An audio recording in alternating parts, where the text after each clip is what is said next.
तो आइए अब सीखते हैं कि आईडी हम न्यू आईडी रजिस्ट्रेशन कैसे करेंगे। तो सबसे पहले हमें क्या करना होगा, हम जिस आईडी को रजिस्ट्रेशन करेंगे वो कहाँ पे हमें लगानी है, तो उस आईडी को हम नोट कर लेंगे, उस आईडी नंबर को नोट कर लेंगे जिसके लेफ्ट राइट में हमें ज्वाइनिंग लगानी है। उसको हमें एक कॉपी पेन पे या फिर कैसे भी आप उसको लिख सकते हैं जिससे कि आपको आसानी हो आईडी को रजिस्ट्रेशन करने के लिए। तो आपको क्या करना है, आपको आईडी का आप ऐसे एम करके अपनी आईडी लिख लेनी है, जहाँ पे जिसके डाउन में लगानी है वो आईडी लिखनी है, यूज़र आईडी। अब उसके बाद हमें क्या करना है, लॉगिन करके आईडी पासवर्ड अपना लॉगिन करना है।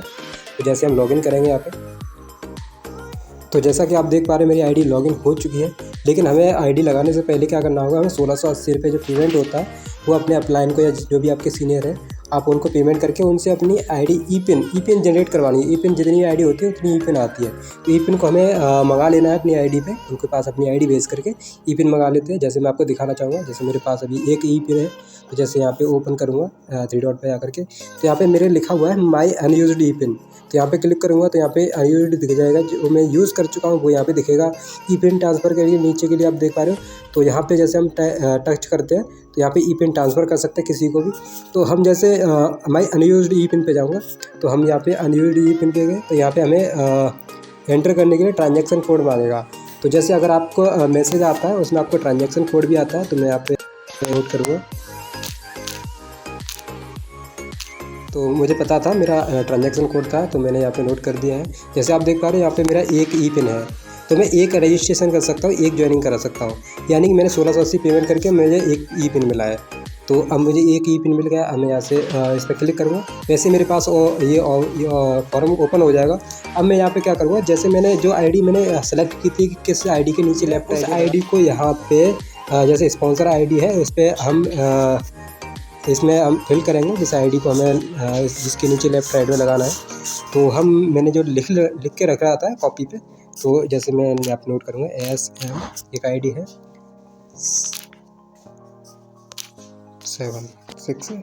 तो अपने आप ही हमें चेक करना है आईडी को। तो हम यहाँ पे कहीं अलग जगह पे टेस्ट चेक करेंगे किसके नाम से है, तो अपने आप ही नाम आ जाएगा। यानी रोहदास कुमार के नाम से आईडी थी, उसके हम लेफ्ट राइट में कहीं ना कहीं ज्वाइनिंग लगा रहे हैं। अब यहाँ पे फिर से वही आईडी हमें जाननी होगी अपलाइन आईडी के लिए, उसी को आईडी को हमें फिर से डालना पड़ेगा SM 762151।